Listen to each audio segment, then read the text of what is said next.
제목이 세상의 빛이신 예수님을 따르십시오라는 그런 제목으로 오늘 말씀을 좀 드리려고 합니다. 그 요한복음 8장 12절 말씀인데 먼저 그 본문을 한번 읽고 시작을 할까 합니다. 한번 읽어보겠는데요. 뒤에 나오니까 한번 읽어주세요. 예수께서 시작. 예수께서 나는 세상의 빛이니 나를 따르는 자는 어둠에 다니지 아니하고 생명의 빛을 얻으리라. 아멘. 예수님이 지금 자신을 뭐라고 소개하고 계신가요? 세상의 빛이라고 얘기하고 계시죠. 온통 세상이 어둠 가운데 있는데 거기에 빛을 비추는 존재라고 그렇게 자신을 소개하십니다. 여러분, 우리 빛이라 그러면은 뭘 생각을 하나요? 저는 오늘 아침에 나오려고 하는데 화장실 등이 꺼진 거예요. 그래가지고 껌껌한 데서 샤워를 했습니다. 여러분, 우리는 이게 항상 컴컴한 데를 비추는 이런 그 등을 생각하잖아요. 후라시 이런 것도 생각하고, 그죠?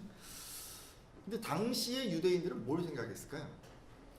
이 부분을 좀 생각해 보면서 오늘 말씀을 시작하려고 합니다.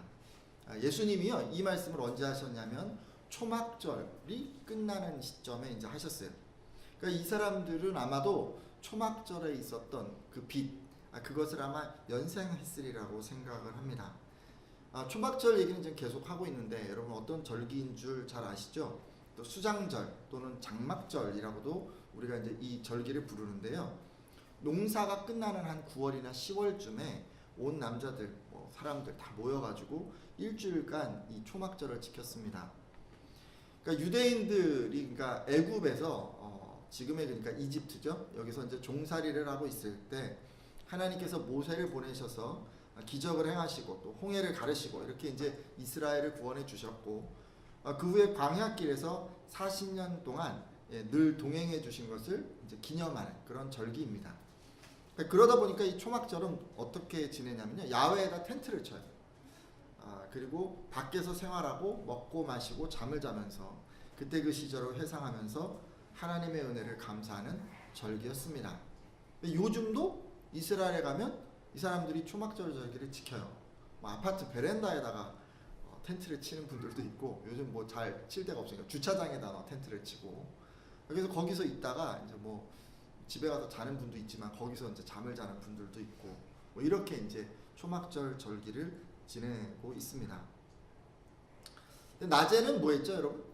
지난 설교에서 제가 낮에 뭐 했는지 제가 말씀드렸는데, 이제 물을 주신 것, 이제 광야에서 물을 주신 걸 감사하기 위해서 매일 아침에 이 실로암 연못에 가서 물을 길어다가 제단에 붓는 의식을 이들이 행했습니다.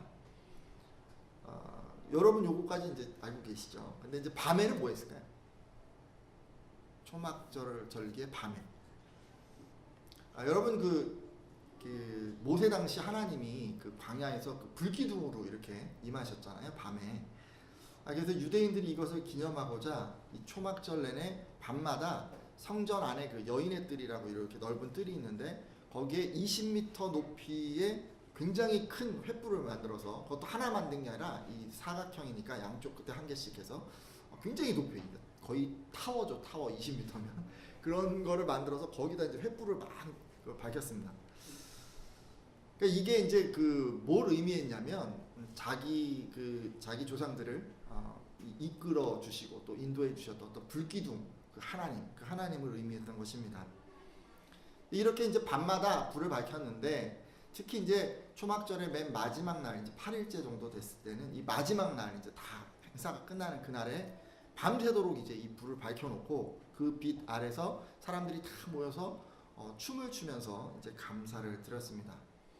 이 사람들이 얼마나 흥겹게 축제를 즐겼던지 그 구전율법인 미니쉬라고 하는 곳에서는 이 행사를 보지 못한 사람은 진짜 축제를 보았다고 말할 자격이 없다라고 말할 정도로 정말 큰 규모로 이들이 축제를 즐겼던 것 같습니다. 그러니까 어찌 보면 유대인들은 1년 중 가장 성대하고 즐겁고 들뜬 그런 시간을 요때 이제 이렇게 보낸 거예요. 그리고 이게 이제 그냥 요때 저녁 때만 잠깐 하는 게 아니고요, 밤새도록 새벽 다구는 시간까지 사람들이 이제 집에를 안 가고 다 거기서 춤을 추고 그냥 밤을 샐 때까지. 여러분 밤새면서 놀아보신 적 있으신가요? 예전에 저도 해봤는데 이게 참 쉽지가 않잖아요. 요즘 나이 든 분들이 밤새도록 뭘 놀아라 이러면은 너무 힘들 거 아니에요, 그죠? 근데 이 사람들은 그렇게 한 거예요. 밤새도록 그냥 집에도 안 가고. 근데 지난 이제 그 말씀을 보면 예수님은 요때 뭐 하셨어요? 같이 놀았어요? 아니요. 감람산에 올라가셨어요. 예수님은 감람산에 가셨다고 기록이 되어 있습니다. 어찌 됐든 간에 이렇게 이제 밤새도록 행사가 진행이 되고 이제 켜 놓았던 이 큰 횃불이 이제 4개가 다 꺼지고 나서 이제 그 다음 날 이제 집에 돌아가는 그 타임인데 바로 요때 예수님이 지금 이 말씀을 하신 거예요. 사람들이 되게 졸렸을 것 같죠? 근데 바로 이제 집에 가야 되는데 그때 이제 예수님이 사람들이 이제 다 모였는데 나는 세상의 빛이다라고 이제 얘기를 한 거죠. 아마 예수님이 감람산에 올라가셨다가 새벽에 내려오신 것 같은데 금방 불이 꺼지고 얼마 안 돼서 바로 요 말씀을 하시지 않았을까 싶습니다. 그러니까 유대인들은요, 조금 전까지 자기네들이 막 그렇게 횃불을 켜놨던 그 불빛을 연상하지 않았을까라고 생각을 해봅니다. 그러니까 그 횃불 뭘 의미한다고요? 모세 당시에 광야에서 그들의 조상을 인도하셨던 하나님의 불기둥, 그렇죠? 근데 그 불기둥을 그러니까 이 사람들이 연상하면서 예수님이 나는 빛이다라고 얘기할 때 예수님이 지금 그 불기둥이라고 이야기를 하는구나라고 이렇게 생각을 했으리라 추측을 해봅니다. 자, 그러면 여러분 좀 더 생각해 볼까요? 40년간 불기둥으로 이스라엘에게 함께 하셨던 그 하나님은 어떤 존재였죠? 이스라엘을 일단 구원하셨죠. 그죠? 그리고 이제 광야에서 먹을 것, 마실 물 이런 거 공급해 주셨잖아요.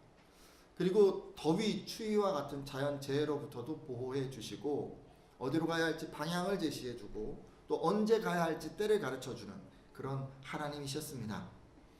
근데 지금요 예수님이 바로 그런 존재, 바로 그런 하나님이라고 지금 말씀하신 거예요. 나는 빛이다라고 얘기하는 것 안에는 지금 그 의미가 다 내포되어 있는 거예요. 따라서 나는 세상의 빛이라고 얘기하는 그 말씀을 들은 유대인들은 단순히 그냥 우리처럼요 그냥 껌껌한데 불을 밝히는 요 정도로 생각한 게 아니고요. 모세 시대 불기둥으로 임재하신 그 하나님이 행하신 것 이런 것들을 이제 다 떠올리면서 지금 예수님이 자기가 구원자라고 얘기하는구나, 자기가 공급해 주는 분이라고 얘기하는구나, 자기가 인도하는 분이라고 지금 이야기하는구나 라고 그렇게 생각했으리라 여겨집니다. 따라서 오늘 여러분 이 말씀을 이제 보시는 여러분들도 그 당시 그 유대인들과 같은 개념으로 이 말씀을 받아들이셨으면 좋겠습니다. 예수님이 지금 나는 세상의 빛이라고 얘기하시잖아요. 그럼 먼저 제가 뭘 말씀드렸어요? 먼저 예수님은 나는 구원자다 라고 지금 말씀하는 거예요. 이 말씀. 요한복음 14장 6절 하반절에 보면 예수님은 이런 얘기를 하시죠. 내가 곧 길이요 진리요 생명이니 나로 말미암지 않고는 아버지께로 올 자가 없느리라 라고 그렇게 말씀을 하십니다. 그러니까 세상의 빛으로 오신 예수님은 그냥 그 빛의 의미는 뭐냐면 구원자로 이 땅에 오셨다는 그런 의미인 거예요. 이 죄악이 관영한 세상에서 그 어느 누구도 자기 자신의 힘만으로는 사단의 권세에서 벗어나서 하나님께로 나아갈 수 없는데 예수님께서는 지금 뭐라 그러시는 거냐면 오직 믿음으로 하나님께 나아갈 수 있게 해주겠다라고 그렇게 말씀하신 거예요. 자기가 뭐라고 그랬어요? 예수님은 길이고 진리고 생명이 되신다고. 그래서 여러분을 죄와 사망의 권세에서 해방시켜 주시겠다고 지금 말씀하신 것 아닙니까? 여러분 이 말씀에 아멘이십니까? 아멘. 네, 그래요. 그래서 지금 예수님이 빛이라는 것 안에는 이런 의미가 기본적으로 깔려 있고요.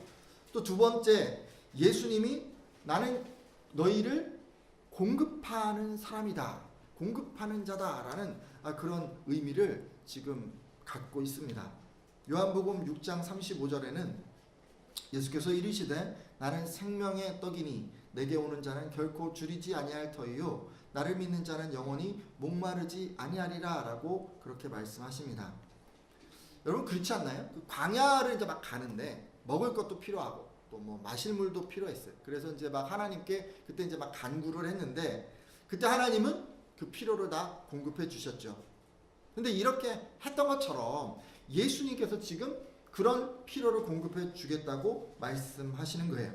근데 이 말씀은 일단요, 성령을 통해서 영적인 필요를 공급해 주시겠다는 그런 의미가 일단은 더 깊이 내포되어 있고요. 또 한 구절 더 말씀 볼까요? 16장 24절인데요. 요한복음, 같은 요한복음이고요. 16장 24절에는 또 이런 말씀이 있어요.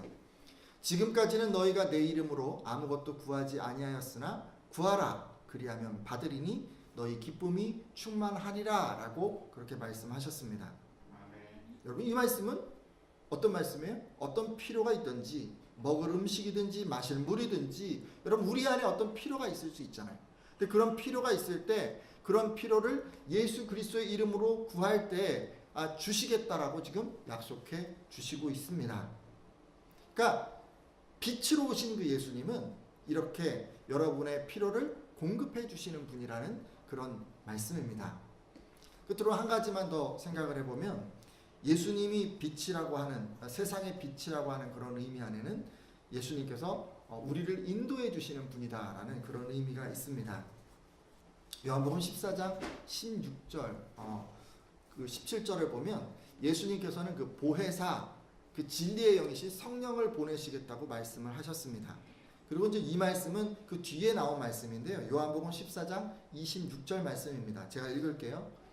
보혜사 곧 아버지께서 내 이름으로 보내실 성령, 그가 너희에게 모든 것을 가르치고 내가 너희에게 말한 모든 것을 생각나게 하리라. 아멘.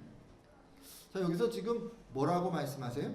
예수님께서 보내신 이 보혜사 성령께서 예수님이 하신 말씀을 다 기억나게 할 뿐만 아니라 또 직접 여러분에게 모든 것을 가르칠 거라고 지금 말씀하고 계세요. 여기서 모든 것이라고 하는 것은요, 여러분 인생은 어떤 거예요? 선택하는 것이 계속 연결이 되잖아요. 그죠?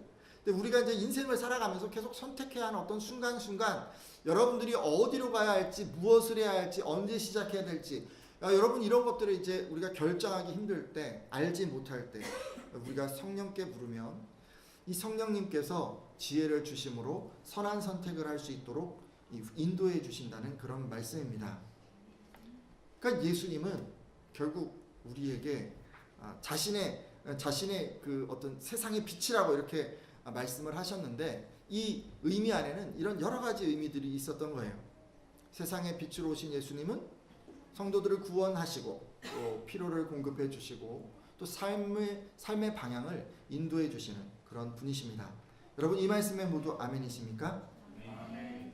제가요 지금까지 예수님이 세상의 빛이라고 하신 것에 대한 의미를 좀 생각해 봤어요.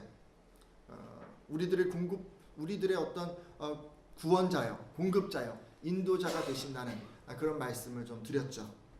자, 근데요 여러분, 우리가 그럼 이런 복, 예수님의 구원하시고 공급하시고 인도하시는 이런 복을 누리려면 어떻게 하면 좋을까요?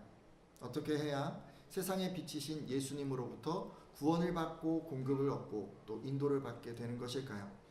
이어지는 말씀도 함께 보려고 하는데, 요한복음 8장 12절 말씀, 아까 여러분 읽으신 말씀이죠. 근데 여기 보면 나를 따르는 자는 어둠에 다니지 아니하고 생명의 빛을 얻으리라 라고 말씀을 하셨습니다. 그러니까 세상의 빛이다 라고 이야기를 하신 예수님은 그 뒤를 이어서 자신을 따르는 사람은 어둠에 다니지 아니하고 세상의 빛을 받을 것이다 라고 말씀하신 것입니다. 그러니까 이 말씀을 보면요, 이렇게 두 종류 사람이 있는 것 같아요. 그러니까 먼저 예수님을 따르는 그런 사람들이 있죠. 이 사람들은 이 말씀에 의하면 예수님을 따르는 사람도 어떤 사람이에요? 어둠에 다니지 않고 생명의 빛을 받게 되는 사람. 그러니까 더 이상 이 세상 죄에 머무르지 않고 빛 가운데 거하며 결국 영원한 생명에 이르게 되는 그런 사람들이 있다는 말씀입니다. 하지만 여러분 거꾸로 또 생각을 해보면 예수님을 따르지 않는 그런 사람들도 있어요. 이 사람들은 계속해서 어두움에 다니고 결국 생명의 빛을 받지 못합니다. 예수님 당시는 누가 그랬냐면요, 유대 종교 지도자들이 그랬어요. 이들은 예수님이 세상의 빛으로 오셨음에도 그분을 받아들이거나 인정하려 하지 않았습니다. 그냥 계속해서 어두움 가운데 머물렀던 것입니다. 여러분 어떤 사람이 되고 싶으십니까? 당연히 그 생명의 빛을 받는 그런 사람 아니겠습니까? 오늘 함께한 예배자들은요, 예수님을 따르는 이런 분들 다 되시기를 부탁드립니다. 그래서 이 생명의 빛, 영원한 생명을 얻으시기를 예수님의 이름으로 축원합니다. 자, 그러면요, 우리가 이제 마지막으로 생각해야 할 게 하나 남았어요. 뭐냐면 이 따른다고 했는데 이게 지금 따르는 게 뭐냐라는 거예요. 그러니까 어떻게 하는 게 그분을 따르는 것인가? 본문에서요, 이 따른다라고 번역된 헬라어는 아콜루데인이라고 하는 단어를 썼는데 이 단어가 보통 이 세 가지 경우에 쓰여집니다. 그래서 이제 어떤 경우에 이게 쓰여지나를 좀 살펴보면서 어떤 게 예수님을 따르는 것인지, 그리고 어떤 것이 또 그분을 따를 수 없게 만드는 것인지를 좀 생각해 보고자 합니다. 일단요, 첫 번째, 이 따른다는 것은 언제 쓰이냐면요, 병사들이 지휘관을 따를 때 쓰여집니다. 그러니까 병사가 지휘관을 따르는 것처럼 예수 그리스도를 따라야 한다는 그런 의미가 기본적으로 있는 거예요. 병사는 어떻게 합니까? 지휘관의 명령에 복종하고 실천하죠. 좋은 병사는 언제나 그 명령을 충성되게 이행하는 사람입니다.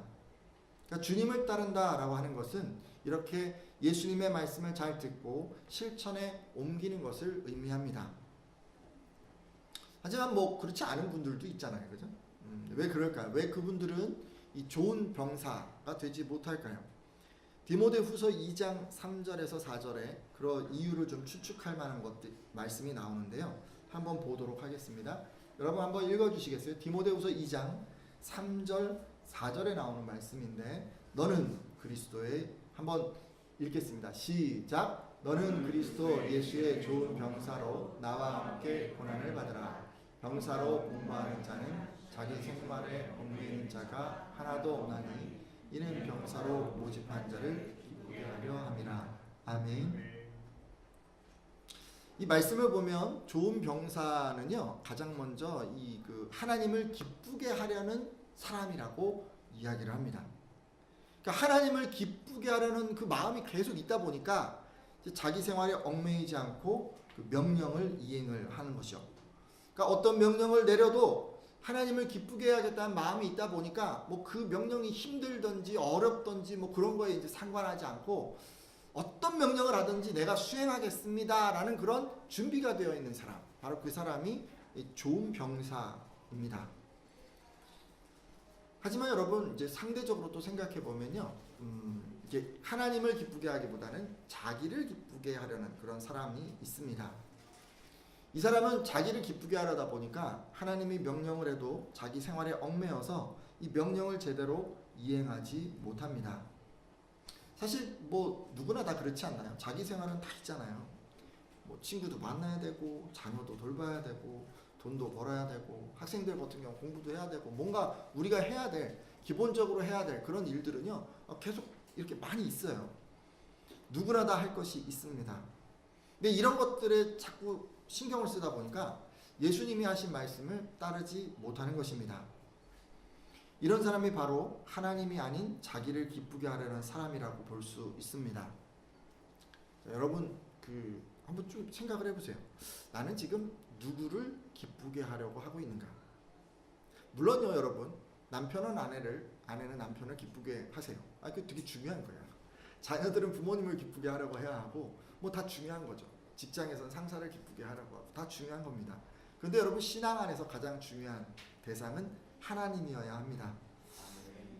여러분, 만일 여러분이요, 지금도 하나님 아닌 대상, 또는 아까 말씀드린 것처럼 자신을 기쁘게 하려 한다면요, 여러분, 좋은 군사가 절대로 될 수가 없습니다.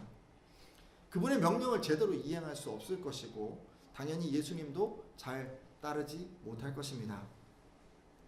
오늘 함께한 예배자들 가운데 그동안 이제 예수님을 내가 따른다라고 이제 이야기를 하면서도 그냥 그저 자기 삶이 잘 되고 자기 원하는 것을 이루고 자기가 인정받는 것에 더 우선순위를 가졌던 분들이 있다면 이 시간 한번 그 마음을 돌이켜 주시기를 바랍니다.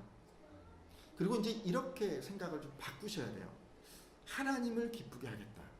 하나님을 기쁘게 하는 게 내 삶의 궁극적인 목표다. 이렇게 이제 결단을 해야, 그래야 우리가 이제 좋은 군사가 될 수 있는 것입니다. 그래야 어떤 명령이든지 늘 이행할 준비가 되어 있는 하나님의 진정한 병사가 되실 수 있는 것입니다. 저는 여러분들이 다 그런 분들 되셨으면 좋겠습니다. 자, 그리고요, 이 병사라는 의미 말고 그 종이요, 종이 그 주인을 따라간다라는 그런 의미로도 이 단어가 쓰였는데, 마태복음 25장 14절에서 30절까지 말씀을 보면 여러분 달란트 비유가 나옵니다. 이 부분은 제가 말씀을 찾지 않고 그냥 말씀을 드리려고 하는데요. 한번 들어보세요. 이제 주인이 타국에 가면서 자기 종들에게 금 5달란트와 2달란트와 1달란트를 맡기고 떠났습니다. 달란트라 그러니까 좀 감이 안 오시죠?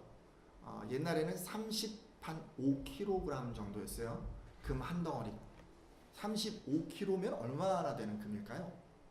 저는 이게 감이 안 오는데 아무튼 이만큼이겠죠. 그 금을 한 덩이를 준 사람도 있고 2덩이를 준 사람도 있고 5덩이를 준 사람도 있었어요. 그러면서 이제 떠났는데, 맡기고 떠났는데 이제 5달란트 받은 사람, 그러니까 이 사람은 한 150kg, 금 150kg 이상을 받은 사람이에요. 이 장사를 해서 5달란트를 또 남겼어요. 그러니까 자기가 받은 만큼 또 남긴 거예요. 2달란트 받은 사람, 이 사람도 그와 같이 했습니다. 그래서 이제 주인이 돌아와서 이들에게 착하고 충성된 종이라고 그렇게 칭찬을 했습니다. 근데요, 이 1달란트 받은 사람 있잖아요. 금 얼마 받았어요? 30kg 이상을 받은 사람. 한 덩어리니까 한 30kg 되겠죠, 금이. 이 사람은 아무것도 안 한 거예요. 이 종은 받은 그 달란트 금을요, 그냥 땅에다 묻어두고 주인이 오기까지 아무것도 하지 않았습니다. 여러분, 금 그 정도 되는 금이면요 얼마나 될지 모르겠는데 이걸요 은행에 넣어두면 어떻게 되죠? 이자라도 나올 거 아니에요, 그죠? 근데 그 당시에도 이런 게 있었어요. 근데 그거를 안 한 거예요. 한마디로 이 사람 의도적으로 지금요 주인에게 불이익을 끼친 거예요. 자기가 할 수 있는 것조차도 안 해버린 거예요. 자, 그럼 왜 이 종이 이렇게 한 거예요? 주인을 불신했기 때문에, 주인에게 나쁜 감정을 가졌기 때문에. 자, 그런데요, 왜 나쁜 감정을 가졌을까요? 특별히 그런 얘기가 전혀 안 나와요. 우리가 알 수 있는 거는 5달란트, 2달란트, 1달란트를 받았는데 1달란트 받은 사람이 아무것도 안 하고 주인한테 좀 적대적으로 행동했다는 거예요. 불평을 가졌다는 거예요. 자, 왜 그런 거예요? 다 예상이 되시죠? 자기 조금 줬다고 불평한 거예요. 불만을 가진 거예요. 그래서 아무것도 안 하고 그걸 땅에다 그냥 묻어둔 거예요. 그래서 주인은 돌아와서 이 종에게 악하고 게으른 종이라고 책망을 합니다. 제가 지금 그 성경에 나오는 한 가지 말씀을 드렸는데, 여러분 이와 같이요, 자기가 받은 재능이나 재물이나 능력이나 이런 게 이제 다른 사람들보다 좀 적을 수 있잖아요. 또는 가정 형편이 불우할 수도 있고 타고난 환경이 다른 사람들보다 좋지 않을 수도 있어요. 근데 그렇다고 해서 모든 것을 다 허락해 주신 그 하나님에 대해서 불평하는 사람은 예수님을 절대로 따를 수가 없습니다. 여러분, 예수님을 따르려면요 불평하지 않아야 돼요. 종이 주인을 섬기는 데 있어서 가장 중요한 게 뭐냐면 불평하지 않고 순종해야 하는 거예요. 근데 이게 참 쉽지가 않아요. 이게 우리가 이 세상을 살아가면서요 계속해서 세상 사람들이 서로 비교를 하잖아. 너네는 이렇고 우리 집은 이렇고 나는 이렇고 뭐 이러면서 계속 얘기를 하고, 그게 대화에 그냥 엄청난 비중을 차지하기 때문에 사람들이랑 어울리다 보면요 예수님 아무리 잘 믿는 사람도 그냥 비교할 수밖에 없어요. 근데 비교하는 사람 어떻게 되는 거예요? 1달란트 받은 사람 어떻게 했어요? 엄청나게 많은 금을 받았음에도 불구하고 비교하니까 불평하게 되고, 또 그 불평을 통해서 하나님이 원치 않는 그런 일을 하지 않았습니까? 따라서 여러분, 가진 것을 남들과 비교하기보다 그 시간에 그것을 주신 하나님께 감사하시기를 부탁드립니다. 여러분, 뭘 받은 거를 가지고요 자꾸 옆에를 보면 안 돼요. 나보다 더 많이 가셨냐, 너 나보다 적게, 자꾸 그렇게 하시면 안 돼요. 딱 받은 걸 가지고 어딜 봐야겠어요? 감사해요. 하나님을 보고 감사합니다. 하나님 감사합니다. 이렇게 해야죠. 우리 딱 받은 걸 보고 자꾸 옆에 보고 아우 저 사람 게 크냐, 내 떡이 크냐, 네 떡이 크냐 이러고 있어요. 그러면 안 돼요. 그건 신앙인의 모습이 아닙니다. 여러분 범사에 감사하십시오. 자녀가 몇 점 받았는지 딱 성적표 받아오면 옆집에 전화해서 걔는 몇 점이야? 또는 물어봐요. 니네 반 반장은 몇 점이야? 이렇게 하시면 안 돼요. 그냥 딱 받으면 60점 받아. 아유 잘했어. 너 참 잘했다. 하나님께 감사하십시오. 진짜로. 남편이 얼마를 벌어오든 아유 감사합니다. 이렇게 하나님께 감사하세요. 이 감사가 정말 중요한 거예요. 감사가 없는 사람은요 비교가 들어올 수밖에 없고 불평이 생길 수밖에 없어요. 그러니까 우리가 신앙적으로 한 가지를 꼭 결심을 하셔야 돼요. 언제든 무조건 내가 감사하겠다라는 그런 결심을 하지 않으면 여러분은 세상의 그 시류에 그냥 흘러갈 수밖에 없습니다. 언제나 늘 항상 입에서 감사가 넘치도록 그렇게 해 주십시오. 언제나 감사하는 사람이 예수님을 따를 수 있는 거예요. 언제나 감사하는 사람이 종의 자세로 하나님을 섬길 수 있기 때문에 그래서 예수님을 따를 수 있는 것입니다. 옆에 분들과 이렇게 한번 인사해 주시겠어요? 무조건 감사하는 성도가 되십시오라고 우리 한번 서로가 서로에게 그렇게 한번 축복해 주겠습니다. 한번 얘기해 주시겠어요? 시작. 그럼 한번 바꿔서 무조건 감사하는 성도가 되겠습니다라고도 한번 옆에 분한테 얘기해 주십시오. 시작. 네, 참 쉽지 않아요. 그죠? 정말 쉽지 않습니다. 근데요, 신앙인이라면 어떤 상황에서도 감사하겠다는 결심을 가지고 입에서 늘 감사가 나와야 되는 거예요. 그게 돼야 이게 제자가 되고 예수님을 따를 수가 있는 거예요. 안 그러면 이게 시작이 안 돼요. 내 안에 자꾸 불평이 생기고 좀 비교하게 되고 이렇기 때문에 그렇습니다. 자, 이제 한 가지 더 볼게요. 이 따른다라고 하는 의미는 제자가 스승을 따른다라고 하는 그런 의미로도 쓰였습니다. 여러분 우리가 예수님을 제자로 따르려면 어떻게 해야 할까요? 이 부분을 알아보기 위해서 누가복음 14장 27절 말씀을 읽도록 할 텐데요.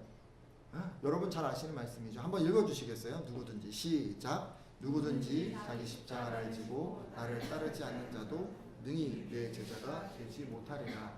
아멘. 여러분 지금 이 말씀은요, 예수님의 제자가 되기 위해서는 사람마다 자기 십자가를 져야 한다고 말씀합니다. 여러분 십자가 지는 게 뭘 의미할까요? 성도들이 받는 고난, 고난을 의미하는 것 아닙니까? 그러니까 지금 예수님이요, 제자가 되기 위해서는 어떤 고난이라도 감수해야 한다라고 하는 그 말씀을 당시 로마 세계에서 가장 고통스러운 사형 방법이었던 이 십자가 처형을 예로 들면서 강조하고 있습니다. 십자가 지는 건 뭐 다른 게 아니에요. 예수님을 여러분이 믿기 때문에 겪는 어떤 고난이 있을 수 있는데 그게 바로 십자가를 지는 것입니다. 근데 이게요, 뭐 누구는 지고 누구는 지지 않고 이게 아니고요. 예수님을 따르는 사람들이라면 누구나 다 십자가를 질 수밖에 없습니다. 그냥 고난의 정도가 어떤 사람은 좀 크냐, 어떤 사람은 좀 작으냐, 요 차이만 있을 뿐이지 우리는 평생 동안 예수님을 모시고 살아가는 그 매 순간순간 우리는 십자가를 지게 됩니다. 근데 제가 이렇게 얘기를 하는데 여러분이 나는 뭐 십자가 뭐 전혀 없는 것 같은데 이렇게 생각하는 분들이 있으실 수 있어요. 나는 예수 믿는데도 뭐 세상에서 어떤 어려움도 없고 뭐 힘든 것도 없고 전혀 문제가 없는데 목사님 왜 저렇게 말씀하실까? 여러분 그런 분 있으시면 그건 여러분 예수님 제대로 믿는 게 아니라고 할 수 있습니다. 그냥 말씀대로 살지 않고 세상 사람들 다 살아가는 방식대로 똑같이 그냥 그렇게 사니까 그러니까 전혀 이 고난이라고 하는 것을 받지 않는 것이겠죠. 예수님을 따르려는 사람들은 어떤 고난, 어떤 고통이 온다고 할지라도 그것을 자기가 마땅히 짊어져야 할 그런 십자가로 인식하고 인내로 감내하면서 그렇게 예수님 뒤를 쫓아야만 합니다. 근데 뭐 누구나 다 그렇지 않을까요? 고난을 좋아하는 사람 아무도 없죠. 여러분 인생에 어떤 고난이 있으신지 모르겠습니다. 다들 그 고난을 피하고 싶기 마련입니다. 근데 여러분 아셔야 할 건 우리가 그 십자가의 고난을 피하는 한 결코 그리스도의 참된 제자가 될 수 없다는 것입니다.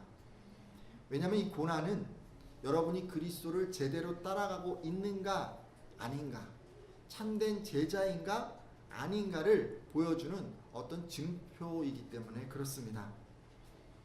따라서 예수님을 믿음으로 겪는 이 십자가 고난이 너무 두렵고 피하고 싶은 분들이 계셨다면 오늘 이 시간이요, 고난의 의미를 한번 새롭게 마음에 되새겨 주시기를 바랍니다. 그리고 이후로는 예수님을 따르는 제자로서 이 고난에 참여하는 것을 기쁘게 여기겠다고 그렇게 결심해 주십시오. 제가 오늘 이제 한 구절 말씀을 가지고 한참 말씀드렸습니다. 세상의 빛으로 오신 그 예수님은 우리를 구원하시고 공급하시고 또 인도하시기 위해서 오셨다고 했고, 또 그런 예수님을 우리가 따르려면 하나님을 기쁘시게 하려고 해야 하고, 늘 우리 입에서 감사가 넘치게 해야 하고, 또 고난이 온다 할지라도 그것을 달게 받으려 해야 함을 말씀을 드렸습니다.